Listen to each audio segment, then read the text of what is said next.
afternoon, everybody. We are here for another one of our expert interviews. Today, we have got none other than Brendan Bartic, one of the top agents in the company, awesome team owner, coming in to talk to us about the path to ownership. So while everyone is kind of logging in and getting started here, I will introduce myself for those of you that don't know me yet. My name is Liz Landry. I am your KW Talent Community Leader, and we are focused all things people. If it touches an org model, pay scale, or coaching and development of other people, I got you. So let's go ahead as our last few people get logged in here so we can respect your time and get started with Brendan. So Brendan, welcome to the KW Talent Expert Interview Series. Tell us a little bit about you before we get into this interview, all about the path. And Liz, thank you for having me. And I think this is probably one of the most needed communities in all of real estate. Is, it's all about people, and it's all about scale and growing and leverage. And so I'm excited to share today. So Brendan Bartic, I've been in residential real estate for about 22 years. I've done every type of position from buyer's agent, real estate assistant, to everything under the sun. Currently, I now have the Colorado region's #1 real estate team, which is Elite Home Partners. Last year, we did about 5.7 million in gross commission income in GCI. I also am an owner and OP of a market center here in Denver, Colorado. And I have title companies and other businesses, and I'm also a MAPS coach, national sales trainer. And now my passion is just trying to help others get to where they want to go and have massive success. So that's what I have a passion for. I love it. So we're here today to talk about a subject that's kind of confusing for a lot of people, and it's not very widely discussed in our industry. And that is, what is the path to actually owning in a real estate company look like? And I think there's two sides to that coin as we enter this.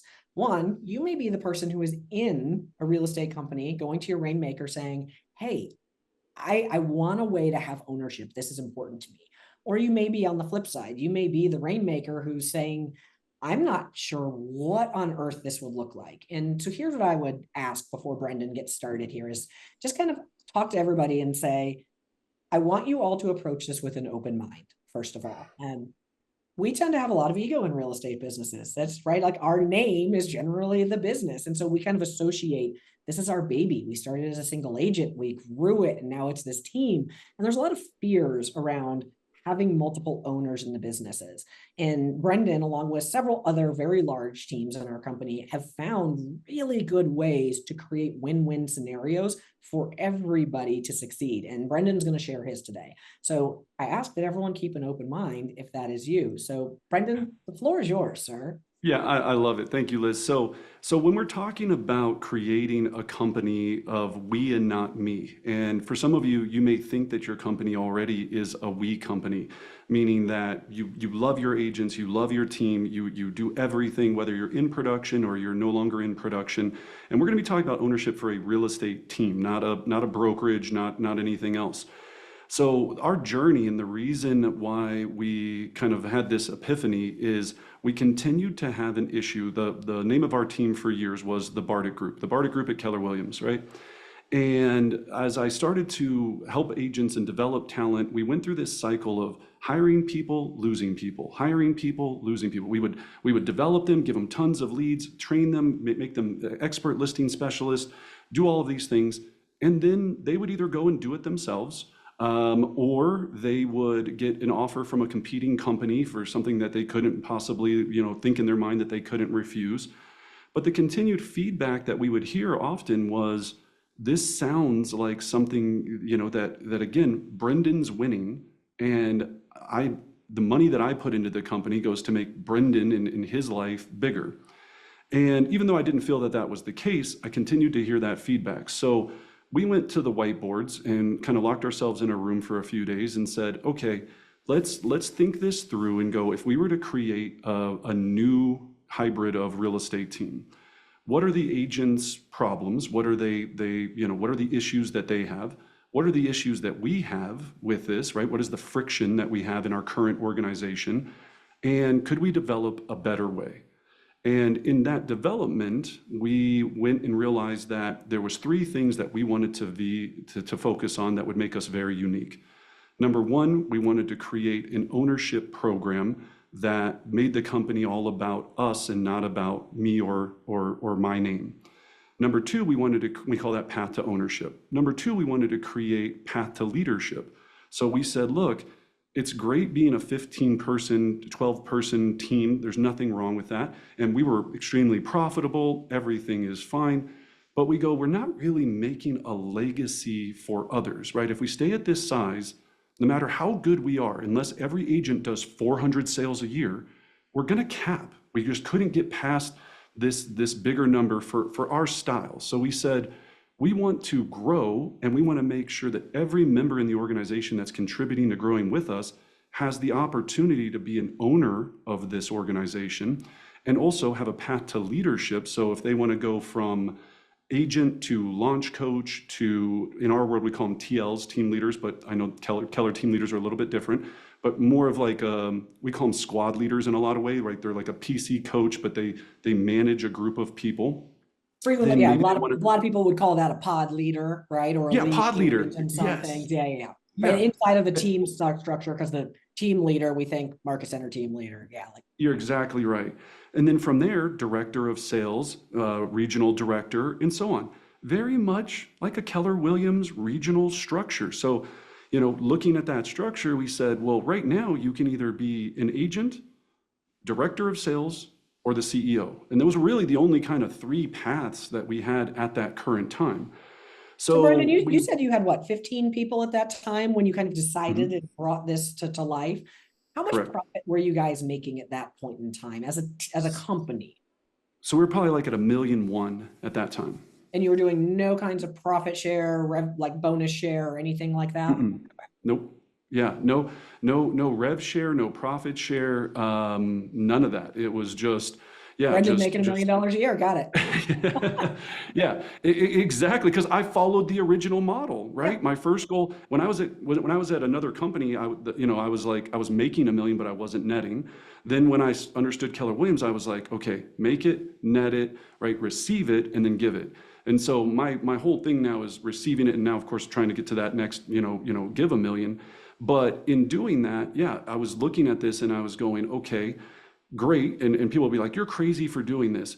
But it was still getting to the point where it was always going to be capped at that, right? I wanted to go not only for my own personal income, but I cared about the people that had worked so hard to become, do all of this with me, our internal staff, our agents.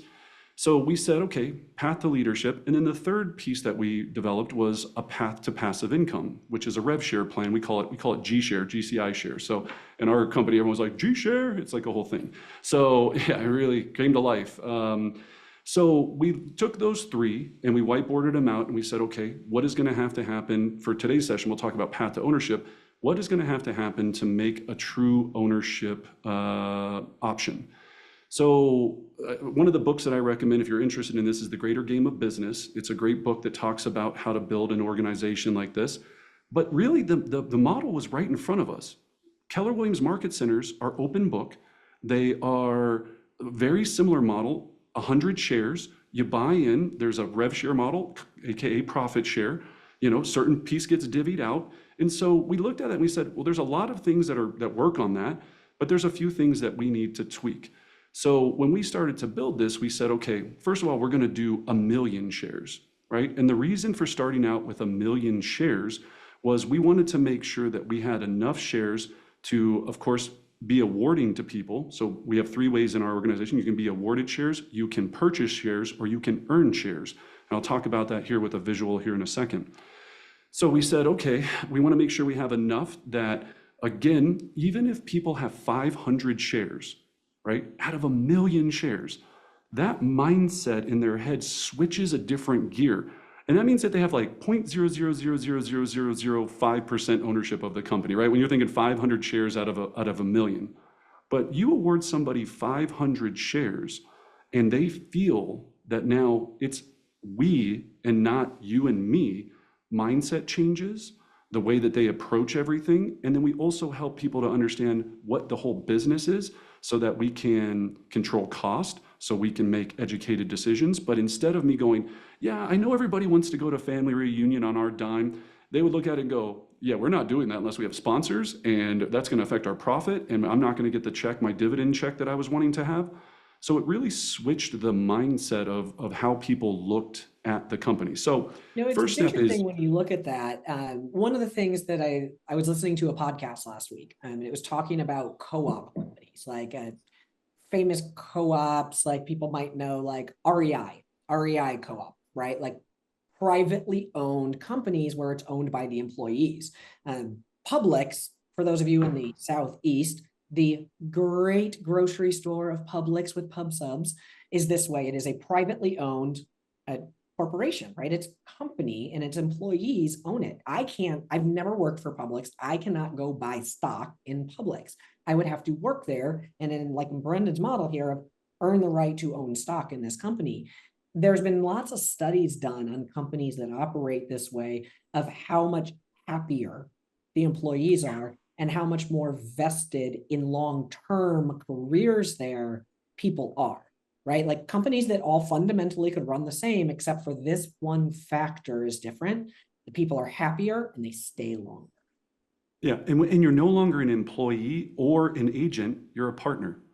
And that word, the power of that word, partner, right? In our organization, not a single person that works with us is an agent or an admin or an employee. We are all partners, right? We are partners. We are in business together. And you're probably going, well, there's some people on my team that I don't want to have involved in that. We'll talk about that process. There's of course bumpers in all of this that we have to put, safety measures to make sure it all works. So in doing that, when you start out thinking, first of all, if you're even thinking about doing this, going, okay, I'm going to start with a share amount. Then you have to calculate a share value. And I'll show you a slide here in a second to calculate a share value, an initial share value. Now, before I go any further, anything I tell you, please, this is educational entertainment only. Go check with a lawyer, check with anybody to make sure, because do not hold me to this and you get sued or anything happens. Right? Like this works for us. We've had a lot of success with it. We went from, I think at the time we had 12 agents. We went from 12 to 143 partners in less than 12 months. And I do believe a lot of it had to do with this program and switching the mindset. So you start with a share value, then you start with, or amount of shares, start with a share value. Then you have to think about how you're going to either award, earn, or receive those shares. And I'll show you here in a second the systems that we put into place. Now, we went to the lawyers. Of course, there's agreements, just like if you become an owner in a market center, right? There's 92-page operating agreements. There's all of these things you have. Now, again, I will say this, if you're wanting to do this, you can always connect with me offline. I'm always happy to help and try to get you into those next steps of where you're wanting to go with it. But yeah, there's going to be some front side work to really develop this. But when you look at it long term, are you trying to build a legacy company like a Publix, right? Or do you just want to forever have a team? And then what happens after that? If you don't have a family member that's going to carry on the name, you think Susie Smith is going to carry on the Bartic Group legacy? I don't know. I'm not saying it can't happen. I'm just saying it was one of the things that we didn't feel was going to work for us. So we decided to rebrand the entire company, went from the Bartic Group to Elite Home Partners, right? So EHP. And in doing that, we had a huge launch, a huge release. We had a State of the Union company. And again, that was still only like 12, well, probably with our admin staff and everything, probably 16, 17 people at the time. And we said, here's the vision. So we casted the vision. We said, here's what's going to happen. And here's our vision of where we see us going with this. And I was telling Liz, a book that helped us quite a bit was Traction, right? We used a lot of the Traction models to really kind of develop this. And I'll share with you, kind of our vision of how this looked. And again, if you know Traction, we just stole this from Traction and modified it to our own use, right? So for those of you looking up Traction right now, that's Gino Wickman's book, Traction. Yep, thank you. Yeah, it's amazing. So we went to this and we said, look, there's going to be 6 key components that we have to focus on. We have to have a leadership team, path to leadership, path to ownership, path to passive income. And then, of course, we have to recruit and onboard. And then we have to create a culture of gamification, right? And a lot of this ownership, not only the ownership, but the G share, it's gamification. It's getting people excited so that they know that we have this big goal. They're a part of the big goal. When they do the certain lead measures that lead to the lag measures, they get rewarded, and they get rewarded in different types of ways. So that was a big piece for us to kind of go and visualize that model. Then we said, okay, we know that we want to, first of all, be able to award shares to our partners based upon success metrics. So remember, we have 1 million shares to start the company with. Out of the gate, to get adoption, we had a huge party, a huge kind of launch party. And for the veterans that were already with us, and including our internal staff, we started out, for me, I just remember I own all the shares. So first thing is, you're probably like, I own all 1 million shares to start with. So I looked at it and I said, I'm going to give shares, kind of like a Christmas bonus, if you really want to think about it, or any type of bonus. I'm going to give shares, and we had stock or share certificates, and we handed these out because we knew if we didn't start with first going, welcome, besides this, what you're seeing here, the production levels, if we didn't immediately go, you're now part of our company, if you want to be. Now, we still had financial things we had to check through, and I'll talk about that here in a second. But people, when they received that, it was like we became a new company overnight. People now said, oh my gosh, I'm an owner in this amazing real estate organization. I see a clear vision where they're wanting to go with it. We explained the model on how, as we grow, the share value goes up. Because what we figured out, and this is the one point that Liz asked me, one of the points that I really want to nail down, one of the biggest points that we realized is it's not about unit count, meaning pure unit count, right? Some of us build Navy SEAL teams and we're going, we want 10 agents selling 50 homes. And we try to just get them there, and we're trying to shove this down their throats and go sell, sell, sell, sell, sell. And a lot of people don't want to sell 50 homes. A lot of people don't want to sell 20 homes. Some people want to sell 100 homes. Everybody's different. So if we could create a model, when we have spreadsheets and show you all this, if we looked at it and we said, what we really need to do is have the average agent on our team sell 5 units a year. And when we have enough agents selling 5 units a year, then our profit and our share value will get to where it needs to be. So it came much more about building a scalable organization with the right people, the right cultural people that were part of the organization. But some of my favorite agents in my organization will sell 4 houses this year, but they do more for the team as an owner than the people that are selling 100 houses, because the people selling 100 houses don't have any more time. They don't have any time to do anything else. So I looked at that. That was my big thing. I used to make sure, I was like, everybody's got to sell at least 50 houses a year to be on this team. Like we were very, standard heavy, and you have to hit your call numbers. We still, of course, have standards, but we customize it to the agent much more like a brokerage, right? Like we're a hybrid, right? We're not a team. We're not a brokerage. It's a more independent model, right? And so when you look Exactly. at it, we have the independent, the dependent, and then we have the stuff in the middle. You're lean towards the independent side.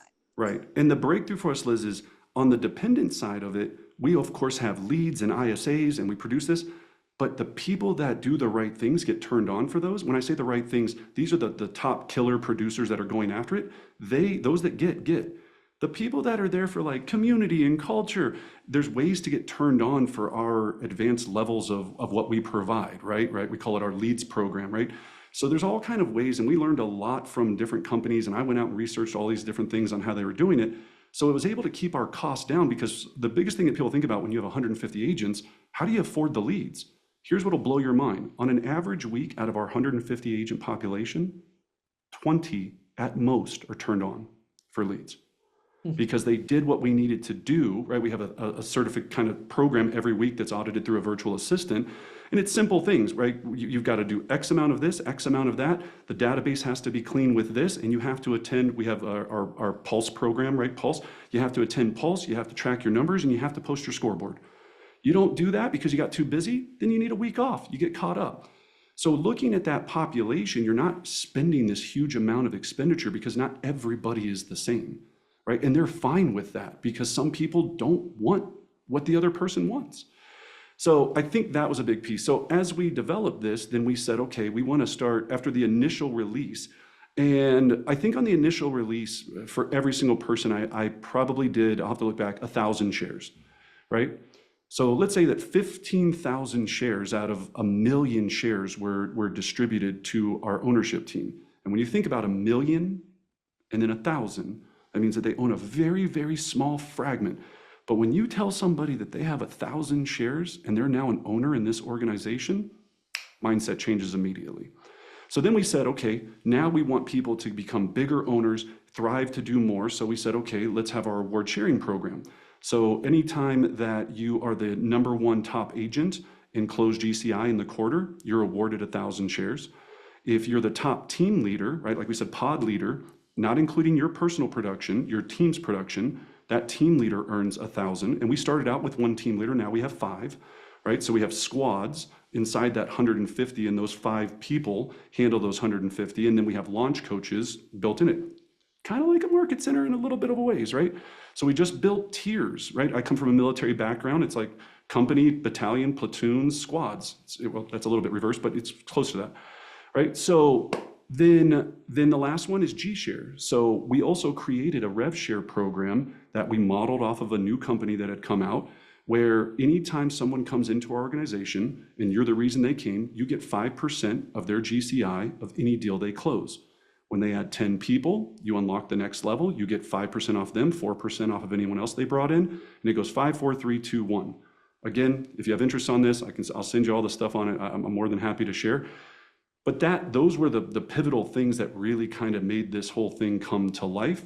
So then imagine for recruiting, we don't call it recruiting, we call it attraction in our company, but for attraction, we started saying now we were having conversations with teams. We took the #4 agent at EXP here in Colorado. He joined with his 6-person team, absorbed him into our company. He became an owner. He received additional shares because he was already doing over 1 million in GCI with his team. So now we go, look, because he was stuck. What you don't realize is a lot of people hate being a 6-person team owner. Not hate, but they're getting frustrated because it's hard, it's exhausting. You're putting your heart and soul into it. We go, use and they're not breaking through that natural ceiling of achievement, and a lot of them don't have the desire to do what needs to be done to break that natural ceiling of achievement too, and so they just keep hitting their head. It's really hard. It's really hard. I lived it for years, right? So we go, use our infrastructure, become part of our entire organization. You're going to have long-term legacy. You're going to be an owner. Your team members are going to be happier. You don't have to put on the weekly team meeting. You don't have to do the gamification. You don't have to do, get the printing materials and deal with the director of marketing. You don't have to do any of that. All you got to do is come and lead and be a good person and help your people succeed. So that gave us the ability to really start attracting better and higher quality talent so that we could start absorbing team owners or even top producing individual agents that were just tired and didn't see an exit strategy. The word that I use in any of these meetings is I go, and I got this, and Liz knows Jordan Freed very well. He has these 4 questions that I ask everyone. Jordan Freed's my coach, and he has these 4 questions that really hit home for me. He was like, #1, first of all, what's your ideal job description? And I always think about this. What's my ideal job description? So when I'm on an interview, I ask these top producers this. What's your ideal job description? And it's rare that you hear them say like, I want to sell houses till I die, or that I want to do this. I want to do paperwork all day. All day. It's usually, I want to help people. I like teaching. I've done enough business now that I'd like to start not having to be out in the field so much. So the second question is, great, what's your exit strategy? And I guarantee you 98% of this population does not have their exit strategy crystal clear. So then third question, how much do you need in monthly passive income for you to make that a reality, right? So that you could do your ideal job description, have your exit strategy. How much do you need in monthly income? And I'm doing this very fast, but there's a whole dialogue that goes along with this. And number 4, what system or organization are you attached to make all 3 a reality? And boy, you use that when people start, they'll even leave there from the lunch and go home and they'll think about it and be like, I thought about your 4 questions. I want to know more about EHP, Elite Home Partners. So can we have another meeting, right? It's that kind of conversation that really helped us. So that bottom half that you're seeing here, that's those for attracting those bigger partners. Now, for the share value, to try to calculate this, and again, check with your lawyer, whatever. What we did is when you take 1 million shares, right, you're going to create your net equity. So all we do to create a share valuation is trailing 12 months of company dollar. So first of all, you have to get comfortable with becoming open book. And we had to clean up a lot of the books before we did this. And when I say clean up, like I had my Your spare thing you bought on the business card, it's gotta yeah, go. like Yeah. I had like my golf membership on it or stuff, stuff that was on there. I was like, this is not going to look good, but it didn't matter for me, personally when I was just doing stuff. So you got to clean up your P&L. It's not as hard as you think. Then you take your company dollar. Remember, company dollar is the money that we make after splits with our team. So we took the trailing 12 months company dollar from the existing team plus our net equity, how much cash we had currently in the bank at that time. So for this example, let's just say, as you can see below, 100 grand. So our share value for the company was 1.3 million, right? Let's just say that was one, and this is just an example, this isn't actual, but so 1.3. Then all you're doing is taking the 1.3 million, dividing it by 1 million shares, and now you have a share value. And that share value might be 88 cents to start with. It might be 92 cents, right? Right now, I think we're at $3.16 a share, right? So it obviously has grown as this whole thing has happened. There's, of course, a share value memorandum that explains all this. And then, of course, there's a variety of agreements that have to go along with it. Now, in the ownership process, we start every conversation with a non-disclosure agreement. We have a standard NDA. So before I meet with the team and show them projections, show them anything about share ownership, they have to sign off on that. Then we go through our ownership program review, which again is just like a 30-minute webinar explaining, I don't know, if you've got pitched on buying anything, a timeshare in Florida, right? Like you kind of go through and explain this process. We have an ownership interview. So I have standard questions that I ask to make sure, hey, especially if they're purchasing shares. We've had agents on our team that made maybe 50 grand a year and they're so excited. They're like, I want to purchase shares. And I'm like, well, how much do you have in savings? They're like, I don't know, like $1,500. I'm like, yeah, no, you shouldn't be purchasing shares right now. Let's do the Dave Ramsey plan and get your emergency fund to where it needs to be. So not everybody can do it. And I told Liz earlier, with that awarding process, if we don't feel that they qualify for shares, we just pay them out in cash, the bonus for what the share value is at that time. So you don't have to give, you're never locked into having to give anybody shares ever.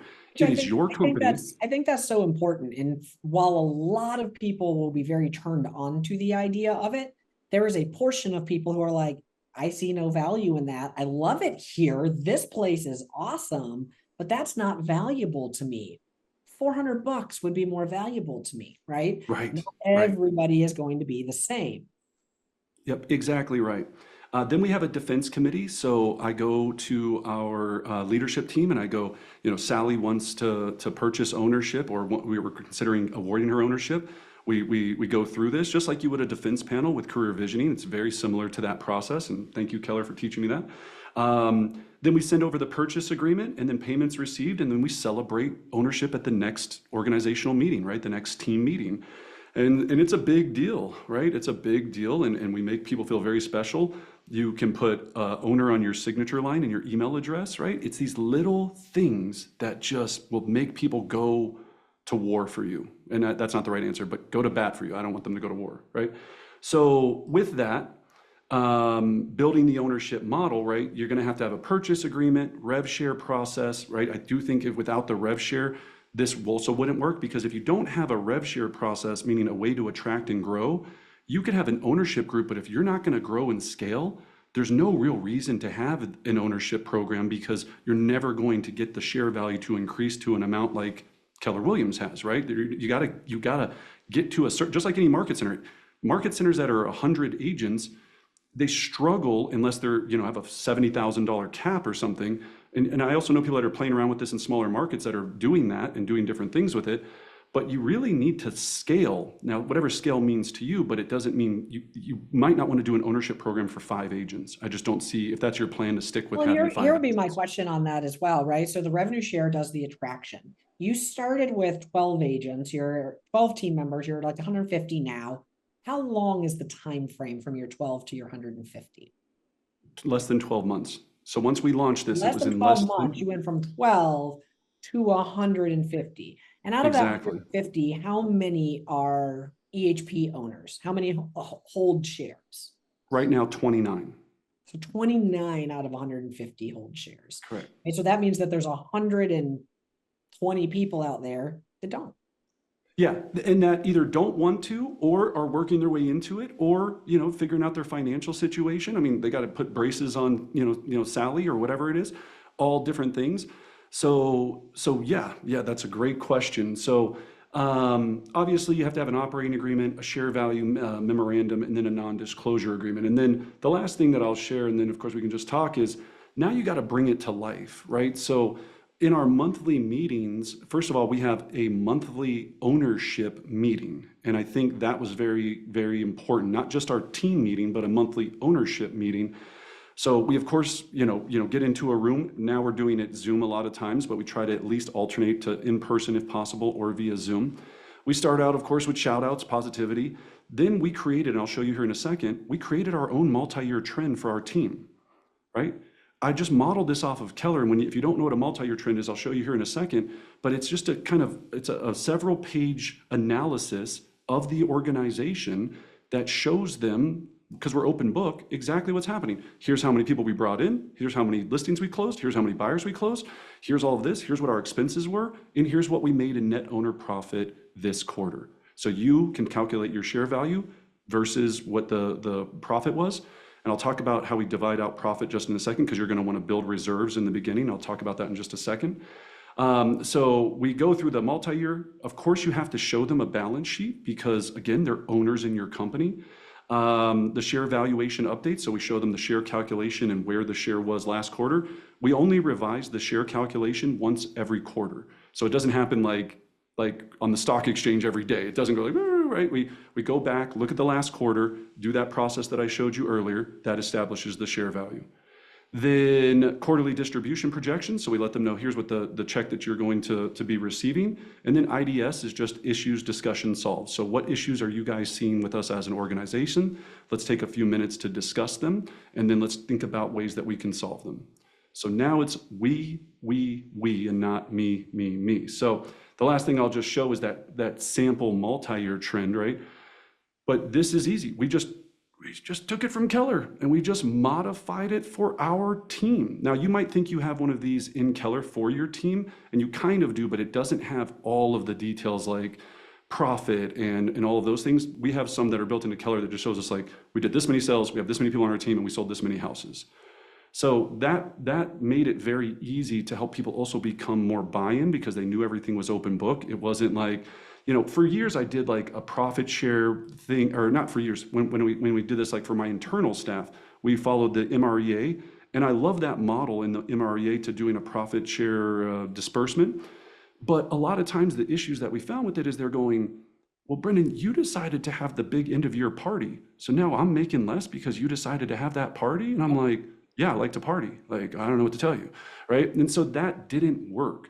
So this has now become the process, and yeah, that's how we've done it, and that's how we've grown.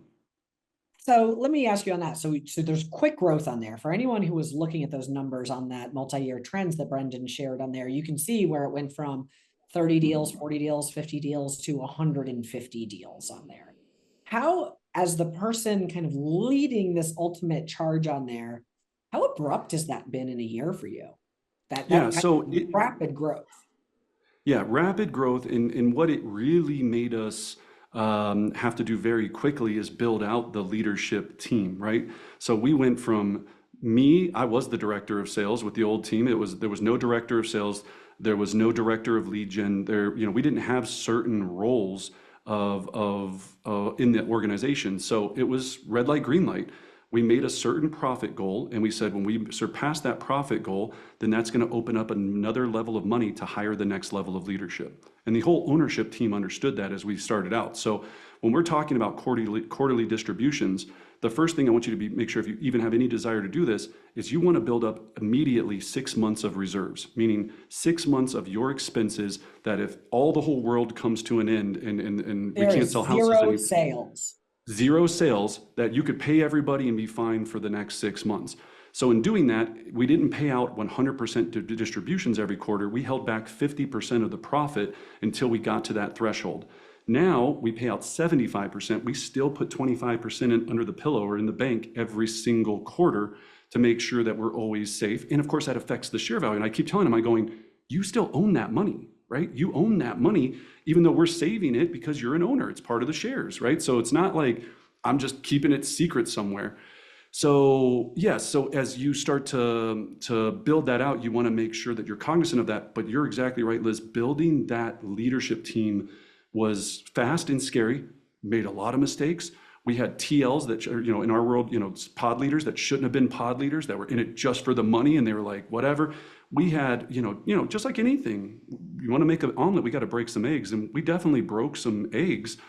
But I think as we look at this next evolution, we're now looking at it going, okay, we are in 3 market centers here locally.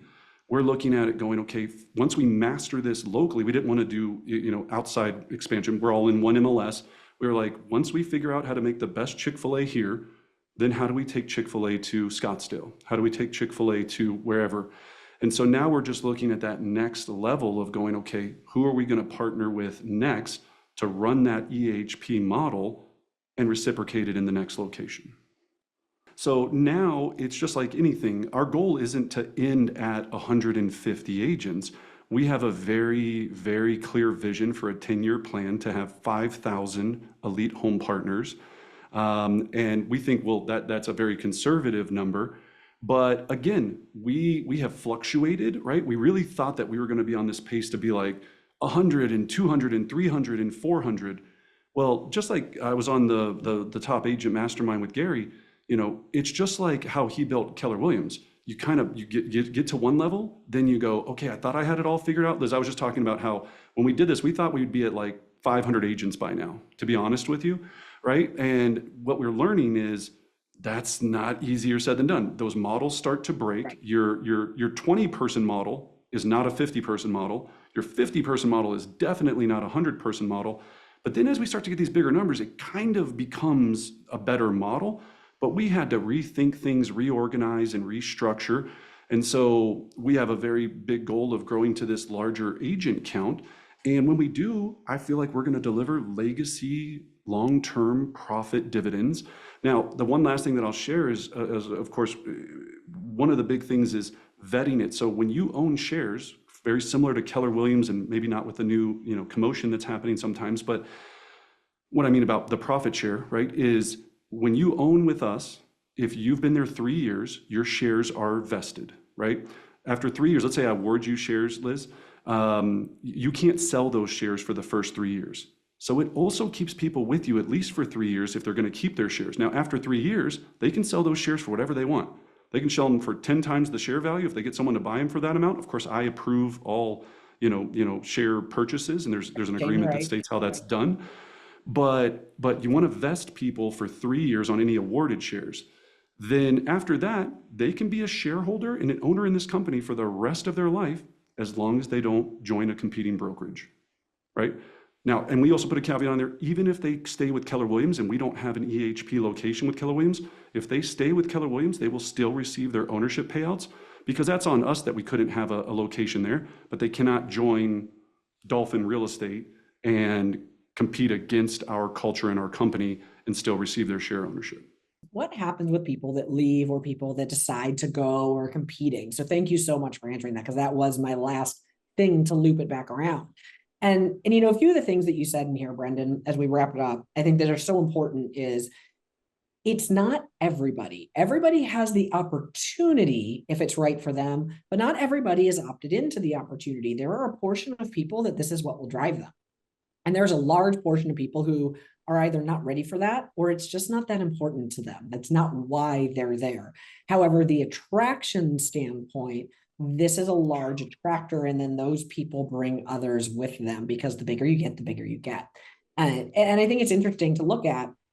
Someone may be wondering this, so I'll kind of give a couple of the basics on it here for them, is why you went team versus why you went market center, right? Like, well, why not just start a market center if you were going to have 150 agents? I think everyone on this needs to hear that, especially in the Keller ecosystem model, a team with 150 people makes a whole lot more money than a market center with 150 people. Like, eons more revenue. That's why a team, Because of the right? services you're providing. She's Yeah, exactly right. Because, and I tell everyone, we're a coalition. When we are able to pool all of our compensation together, right? When there's 100 of us paying into one pot, or 150 or 200 of us, as a team, we can have all of the Ferrari type things that we need. And remember, the people in our, and we have a team structure plan that's tiered, right, based on I love talking team agreements, but right, the people that are doing high levels of business, they're going to be paying a lesser amount than the new people that have never done a deal before. But we make probably, I would say, 80% of our revenue off of people that are making their first 0 to 10 transactions, right? Because it takes the most time when it's not scaled correctly. But when we do that, that's why there's enough money to be able to do all of these things that we want to do as a coalition, instead of we've got 6 agents on our team and we're scrounging to figure out how we're going to have a happy hour. yeah. And it's at scale, this works. And you said it earlier, if you got 6 people, this probably isn't going to work for you. This is a at scale is one of those important things. And that's the model based off of what Brendan did. That doesn't mean you can't do something similar in a smaller model and make it work. It just looks differently, right? It just looks differently. Yeah, Liz, I So get people that are Brendan, like, so because oh, Liz, some people are like, I'm in Vail and there's 300 people in our entire, MLS. And I go, I completely understand. Take the concept and just customize it to your needs if you want to go this route. But a big thing is you might have to let go of the name, that's a big thing. It was hard for me too. Everyone's like, everyone knows the Bartic Group. I was like, nobody knows the Bartic Group. I was like, but I talk to people that don't know what Keller Williams is. You think they're going to know what the Bartic Group is? Like, I was like, give me a break. That's ego. That's not reality. So yeah, that's a hard I love thing when if you're people going to ask me, create they're a like, well, lead, where do you work? Keller Williams. What's that? Keller Williams right? Realty. Never heard of them. Are they Yeah. local? Just, largest real estate Yeah. company in the Ego world. is a tough thing. It's just It's, fighting that it's ego. it's just nothing. Yeah, people have no idea, which is ironic, right? Like, it's just kind of like, especially when I go to Austin and someone's like, what's Keller Williams? You're like, I'm sorry, what? Yeah. Yeah. Yeah, Yeah. exactly. So All yeah, right, make it Brandon, about we, what's your not me. mic drop? What's your one thing that you would leave everybody with so we can let these folks get back to their day of selling And houses? it's gonna sound cheesy, but it's straight from the MRA. Think bigger, right? Think bigger. Just constantly think bigger. I was scared too. I'm scared every day. I'm not gonna lie. I'm scared, right? It's scary, but that I would rather be scared and build something exciting than I think sometimes we get really tunnel visioned and we're like, we want to be number 12 in our MLS and we want to be blah, blah, blah. And that's fine. I'm not taking anything away from that. But at some point, just go, there's nothing different. I say this all the time between me, you, or Gary Keller, except he has a better plan. He had a better plan. He had a better 5. He always says his 5 are better than my 5, and he's right, right? And he has the right people built around them. And then just decide on what model, what problems do you want to have? I didn't want to have Navy SEAL problems. I wanted to have Navy problems. And Yep. that was the big difference for me. Yep. Which set of problems do you want to have? There's a billion different versions of a model. They all come associated with a set of problems. It's not Yeah. no problems. It's just which set. Yeah. And if anyone needs any information, just email me at info@brendanbartic. Or just brendanbartic.com. I'm an open book. I will help you and send you anything I can if you're even considering this. But yeah, and of course with lawyers' approval. Well, and Brendan, we will be emailing you to collect all of that to put Oh, great. within this video as well, whatever we can on there with your approval and your lawyer's approval, obviously, as well. Thank you so much for this interview. This is fantastic. And I love the transparency. And this is not something that a lot of people want to share about because it usually is messy and it's dirty behind the scenes and it's complicated and the transparency of it and the ability to go, hey, look, this is what it looks like to actually do this. And here's a framework for it is so powerful to somebody who in the back of their head knows they want to do it, but just didn't know how to take the next step. That's huge. So thank you so much. And thank you, My pleasure. Angela, for stepping in while my internet flew the coop today. That always, it's always good to have the support behind the scenes. This is what makes it go round, right? That's it. All right, Brendan, thank you so much. We will see you. Thank you. Thank you, everybody. Have a Take great care. day. Thanks, everyone. See ya.